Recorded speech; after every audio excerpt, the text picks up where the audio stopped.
welcome back. If it has joined us in watching the news at 10, broadcasting on Channels Television live from Lagos. A reminder of our top stories. President Muhammadu Buhari harps on the need for member states of OPEC and non-OPEC members to find common ground to stabilize crude oil prices. The president orders investigation into clashes between herdsmen and indigents of communities in Benue State. The House of Representatives investigates the impeachment of the Speaker of the Kogi State House of Assembly.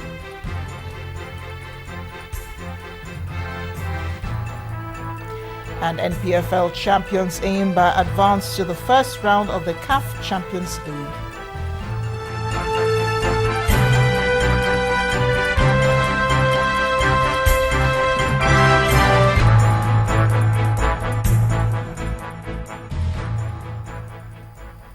Remember, all our top stories you can find on our websites, channelstv.com and on youtube.com/channelsweb. You can also visit m.channelstv.com to view us live on a mobile device and download the Channels TV app for Android, iOS and Windows phones from their respective stores.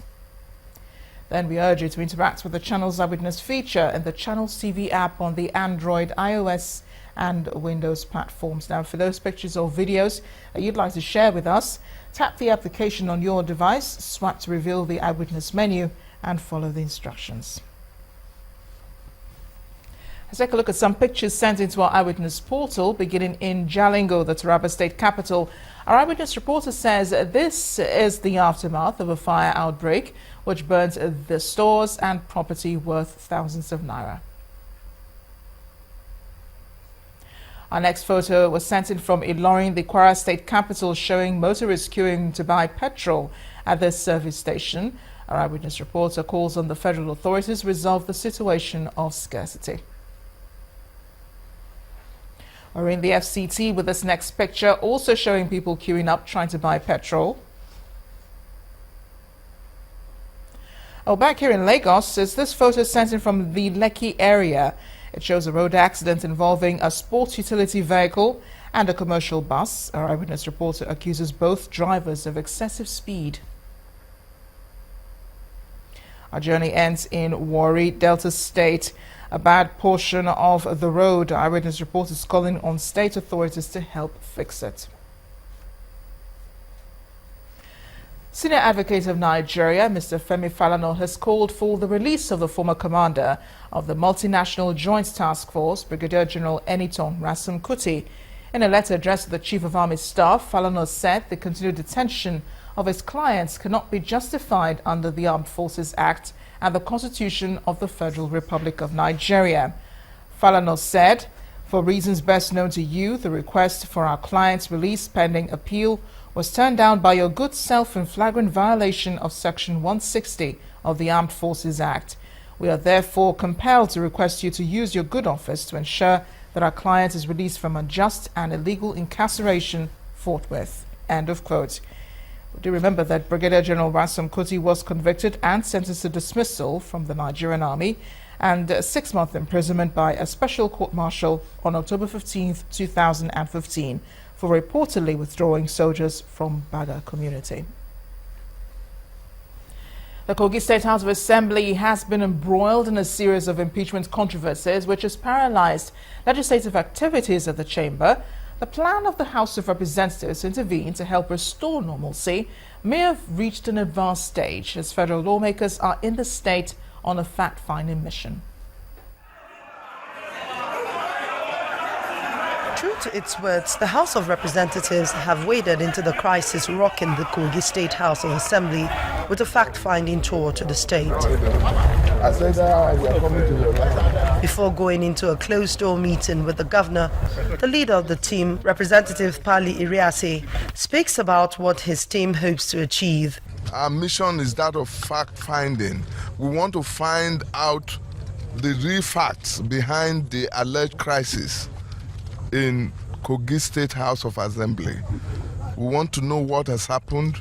We want to take what we know side by side with the Constitution, and we want to insist that the Constitution prevails when all the facts are out. The closed-door meeting lasted for about an hour. This, according to Representative Iriase, is what transpired.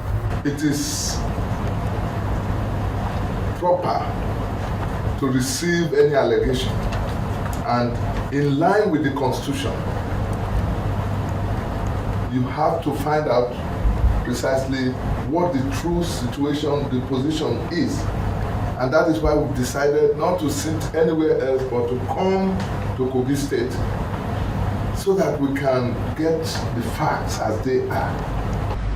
Before God elevated me into the position I am today, I have chosen to the path of righteousness and to always say the truth, however bitter it is. I will never shy away from it. I will always say it. I've never deceived and I will never deceive. And I will not lie, however the circumstance. At the end of the day, I'm very confident that you will know the truth from this moment on. From the governor's office, the team heads to the assembly chambers, but the anti-GMO lawmakers are nowhere to be seen. The deliberation, which also holds behind closed doors, lasted for several hours. The embattled speaker promises that legislative function will soon resume, while the committee chairmen say they all have the information they came looking for and that the report will be duly sent to the House of Representatives. They are going to do justice to our problem, they are going to solve our problem, and I hope we are going to resume back to carry out our legislative process for the good governance of Kogi State. The question, however, is how credible this report will be, bearing in mind that the other party in the case was conspicuously absent. We are taking our leverage from the Constitution. The Constitution empowers us to do what we are doing right now. So it's unfortunate for them if they decided not to avail themselves of this harmless mission to gather information about what is truly going on. While the committee and the speaker are upbeat about progress made here, those who were against the speaker are still up in arms as they have taken the matter to court. All right. Camera, please. Lagos State has become the first state in Nigeria to domesticate the year of action to end violence against children. The initiative seeks to bring to bear the essence and import of the Child Rights Act into fruition. Our next report brings us more on advocacies and awareness campaigns in some parts of the country. It's almost like a normal everyday situation to find children on the streets and in neighborhoods engaging in some form of trade or a certain energy in areas far beyond their capacity. But what you perhaps didn't know is that child labor, hawking and street begging all constitute violence against children.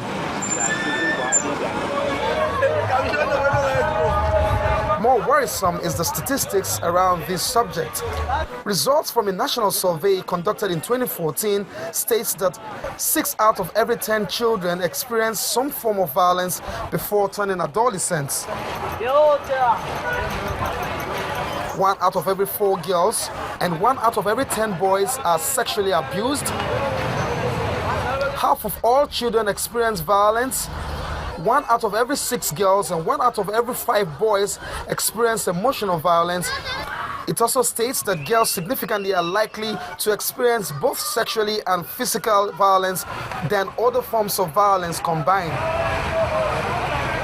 Violence against children are in 3 categories: physical violence, sexual violence, and emotional violence. Incidentally, perpetrators are overwhelmingly people with whom children interact daily, the survey says. Young boys of also that age are caught playing gay, what they call it gay, when men use these children, to satisfy their urge, and they are paid. And it's painful that some parents even, accept the money brought by this literature without even finding what it is meant for. When you talk down on a child, that's an abuse. Hitting with a fist, kicking, whipping, beating with an object, choking, whether it results in obvious physical or mental injury, has been defined as violence against children. female genital mutilation, child bride, and all forms of sexual abuse is violence against children. Interestingly, preventing violence and responding adequately to aid has been linked to sustainable development of Nigeria as a nation. 24 states in Nigeria have domesticated the Child Rights Act. The implementation is what the problem is. It's the implementation. We all know what is good from what is bad. Government, have they done anything? One would put, a big red mark on it. September of last year, the president launched the Year of Action to End Violence Against Children and asked all states to domesticate same. But just as in the Child Rights Act of 2003, only Lagos has taken action to end violence against children with priority actions. I've witnessed a lot, like the woman in my area, she beats her children with firewood and a lot of, sharp objects.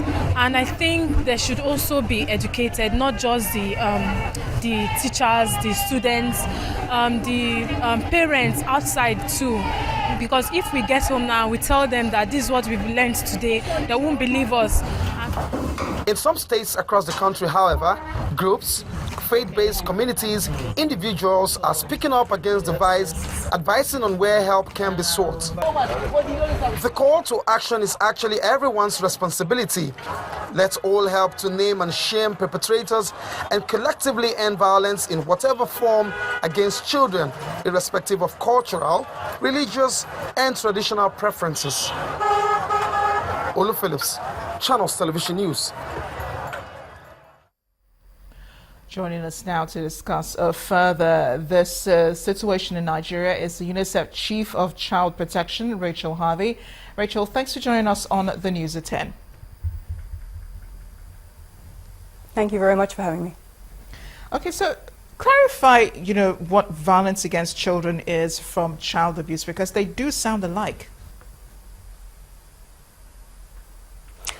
So as was said in the opening video, the Child Rights Act 2003 is clear that children are to be protected from physical, emotional and sexual violence and abuse. And the National Population Commission, in their survey that was supported by UNICEF and CDC Atlanta, found that 1 in 2 children were suffering physical violence. And these children were not being asked, are you being slapped? Are you being spanked? They were asked, have you been punched, kicked, choked, intentionally burnt, threatened with a weapon, whipped? And 1 in 2 children were suffering that, and 1 in 10 children started suffering that below the age of 5. So when the presidential campaign was launched, it was to say this is enough. No child should have to suffer this in childhood. And have you been monitoring how effective that campaign has been? Because a national survey was conducted according to the National Population Commission in 2014. 6 out of 10 children are affected by violence against children. Is UNICEF aware of this? And how do you see Nigeria's performance in bringing down this figure? So first of all, UNICEF was very proud to support the National Population Commission in this survey. To give an idea, this was the first time it was done in West Africa. It's the 8th in the world. So the fact that the government of Nigeria is shining a spotlight and admitting that this is a problem in Nigeria is a huge step forward. But as you say, we have to take those figures into action. And the Federal Ministry of Women Affairs brought together all of the different sectors, but not just government sectors, religious and community leaders, NGOs and the media, to look at what priority actions have to be taken to prevent and respond. And what was very interesting in the survey was that prevalence was high. Children were suffering again and again, but they weren't speaking out. Very few children ever speak about what happens to them. They're silenced by shame and stigma and fear. And they're not accessing the services they need to recover. Less than 5% ever get those support services. And when you think about not only the immediate health, mental health and physical health consequences, but also the long-term consequences, and the fact that adults who suffer childhood violence are much more likely to be perpetrators themselves. That intervention is so critical from all of the different agencies. So that group got together and looked at the different legal, policy, institutional training, the institutional strengthening, the justice side and the social norm side of what needed to be done. But as was said in the opening, Having national commitments is one thing. We need to translate that to the state level, all the way down to the local government area and the community level. And Lagos State was the first to heed the President's call and to say, we are going to campaign against this. We're going to bring this message to the communities. And that's an extremely important step. Rachel, thank you so much for joining us on the News at 10 to talk about this. Really appreciate your being here tonight. And still ahead on the News at 10, the issue of indigenous languages takes center stage as experts mull over the role of Nigerian languages in the quest for national development. We'll also have more on the discussion on violence against children. Please join us again.